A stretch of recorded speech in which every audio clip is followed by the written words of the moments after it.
Hello friends, welcome to rice ice YouTube channel. My name is Tanmay. আজকের films bite সেশনে আমরা পড়বো national crime record bureau, এই particular organisation ব্যাপারে। আমরা এই পার্টিকুলার অর্গানাইজেশনটাকে হলিস্টিক্যালি কভার করবো, ঠিক আছে? দেখো, আজকে সকালের ওয়ার্ড টু রিড সেশনে আমি যখন নিয়েছিলাম তখন তোমাদের বলেছিলাম যে although it's a more politically motivated article, but তোমাদের কিন্তু এনসিআরবিতে কিন্তু ফোকাস করার কথা বলেছিলাম। আশা করি তোমরা করেছো। এবার যারা করনি তারা এই আর্টিকেলটা শোনো, তাহলে এনসিআরবি রিলেটেড যে সমস্ত ইনফরমেশন তোমাদের প্রিলিমসের জন্য রিকোয়ার্ড সেগুলো কিন্তু একদম ক্লিয়ার হয়ে যাবে, ঠিক আছে? এবার আমরা কিভাবে আর্টিকেলটা পড়বো, আমরা কনটেক্সট দেখবো, তারপর আমরা এনসিআরবি ব্যাপারে বেসিক কিছু ডিটেলস জানবো, তারপর আমরা কি ফাইন্ডিং দেখবো যে এই ক্রাইম ইন ইন্ডিয়া রিপোর্ট বলে একটি রিপোর্ট যে পাবলিশ করে সেখানে কি বলছে আমাদের এই মুহূর্তে দাঁড়িয়ে কেমন ক্রিমিনাল অ্যাক্টিভিটি, কোন ক্রাইমগুলো বেশি হচ্ছে, ঠিক আছে? সেগুলো আমরা জানবো। তারপর মেজর যে ডিজিটাল ইনিশিয়েটিভ এনসিআরবি লঞ্চ করেছে সেগুলোর ব্যাপারে আমরা জানবো। তারপর আমরা মেজর পাবলিকেশন অফ এনসিআরবি আর কি রিপোর্ট পাবলিশ করে সেগুলো আমরা দেখবো। আর লাস্টে একটা এমসিকিউ আছে যেটা কিন্তু তোমাদের সলভ করতে, ঠিক আছে? বোঝা গেল আউটলাইনটা লেকচারের। এইবার কনটেক্সটটা দেখো, কেন নিউজ আছে। দেখো, এনসিআরবি না রিসেন্টলি কিন্তু ক্রাইম ইন ইন্ডিয়া 2024 এই পার্টিকুলার রিপোর্টটা পাবলিশ করে। এই পার্টিকুলার রিপোর্টটাতে কি শো করেছে? এটা শো করেছে যে ওভারঅল যে সমস্ত কগনিজেবল অফেন্স আছে, ঠিক আছে, সেগুলো কিন্তু ডিক্লাইন করেছে, অ্যারাউন্ড 6% ডিক্লাইন করেছে compare to previous year. But on the other hand cyber crime কিন্তু অনেক বেশি বেড়ে গেছে। Cyber crime witness nearly 18% surge, ঠিক আছে? আর এটার থেকে আমরা কি বোঝা যায় যে আমাদের ইন্টারনাল সিকিউরিটির যে চ্যালেঞ্জ সেটা ডাইনামিক কিন্তু চেঞ্জ হচ্ছে। আমরা ডিজিটাল এজের মধ্যে দিয়ে যাচ্ছি, তো এই টাইমে কিন্তু সাইবার ক্রাইমের যে চান্স সেটা কিন্তু ট্র্যাডিশনাল যে সমস্ত ক্রাইম হতো, মার্ডার, কিডন্যাপিং, ঠিক আছে, এগুলোর থেকে অনেক বেশি হচ্ছে, ঠিক আছে? এইবার আমরা তো কনটেক্সট বুঝে গেলাম। এবার আমাদের কি বুঝতে হবে? আচ্ছা, এনসিআরবির ব্যাপারে কি ডিটেইলস আমাদের জানা দরকার। দেখো, প্রথমে জানো এই বডিটি কবে এস্টাবলিশ করা হয়েছিল? এই বডিটি এস্টাবলিশ করা হয়েছিল 1986 এ। আর based on recommendation of Tandon committee, ঠিক আছে? আরেকটি জিনিস তোমাদের মনে রাখতে হবে, এটা কিন্তু একটি attached office, ministry of home affairs এর আন্ডারে কিন্তু আসে। আর এর হেডকোয়ার্টার কোথায়? অবভিয়াসলি ক্যাপিটাল হবে নিউ দিল্লি, ঠিক আছে? আর এর অবজেক্টিভ কি? একটা ক্রাইম আর ক্রিমিনাল ডেটাবেস মেনটেন করা, central repository for crime and criminal database, এটা কিন্তু মেনটেন করা। এর ফলে কি হবে যে ইনভেস্টিগেটর, পলিসি মেকার যারা আছে তাদের কিন্তু এই ক্রাইম রিলেটেড যে কোনো ডিসিশন বা যে কোনো পলিসির ক্ষেত্রে কিন্তু প্রচুর হেল্প হবে। বোঝা গেল অবজেক্টিভ? আরেকটি আছে রিপোজিটরি রোল, ঠিক আছে? দেখো, ইট মেইনটেইনস ন্যাশনাল ফিঙ্গারপ্রিন্ট ডেটাবেস। এই ডেটাটা কিন্তু মানে ক্রাইম ইনভেস্টিগেশনের জন্য কিন্তু খুব ইম্পর্টেন্ট, ঠিক আছে? এর সাথে কিন্তু crime and criminal tracking network and system CCTNS এ কিন্তু ইমপ্লিমেন্ট করতে NCRB played an important role. বোঝা গেল? এইবার আমরা দেখবো যে ক্রাইম ইন ইন্ডিয়া যে রিপোর্টটা পাবলিশ করেছে 2024, ক্রাইম ইন ইন্ডিয়া 2024 রিপোর্ট, এর মেজর ফাইন্ডিং কি, ঠিক আছে?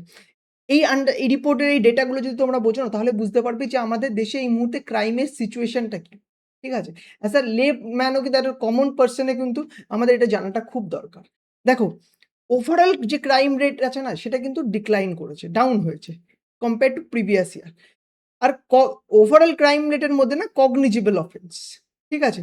যেখানে কিন্তু বেল পাওয়াটা কিন্তু একটু চাপের, ঠিক আছে? তো এই কগনিজেবল অফেন্স এর ক্ষেত্রে কিন্তু বেশি কিন্তু ডাউন দেখা গেছে। On the other hand new type of crime কিন্তু এমার্জ হচ্ছে। যেমন সাইবার ক্রাইমের সার্চ কিন্তু প্রচুর দেখা গেছে। অ্যারাউন্ড 17.9% ক্লোজ টু 18% কিন্তু সার্চ দেখা গেছে।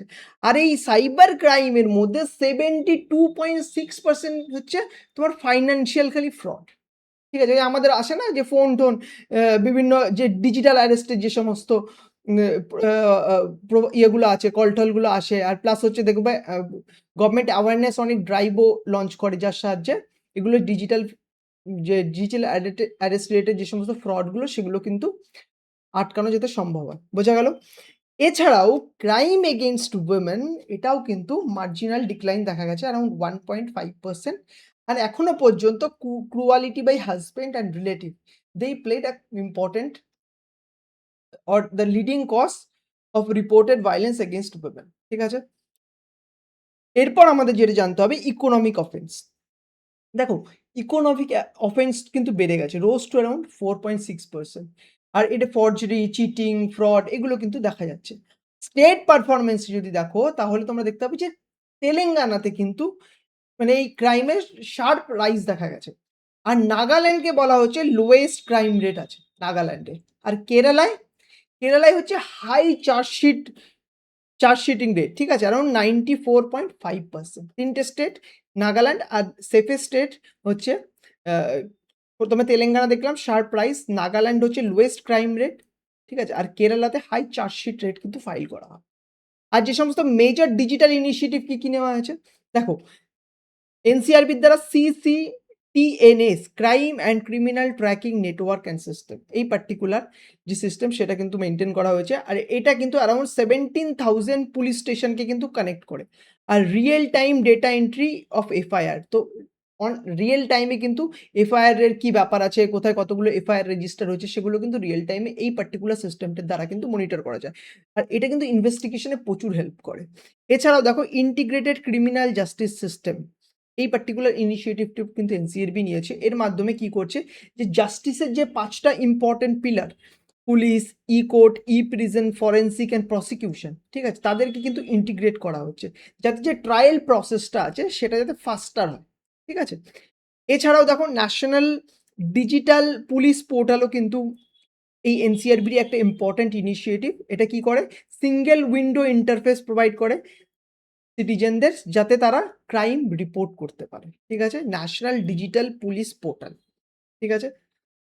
এছাড়াও দেখো কিছু মেজর পাবলিকেশন আসে এনসিআরবির কি যেমন ক্রাইম ইন ইন্ডিয়া যেটা আমরা পড়লাম, অ্যানুয়াল রিপোর্ট পাবলিশ করে ক্রাইমে কোন ক্রিমিনাল অ্যাক্টিভিটি বাড়ছে বা কমছে সেগুলোর ব্যাপারে, যেটা ডেটা আমরা এই লেকচারেই দেখলাম।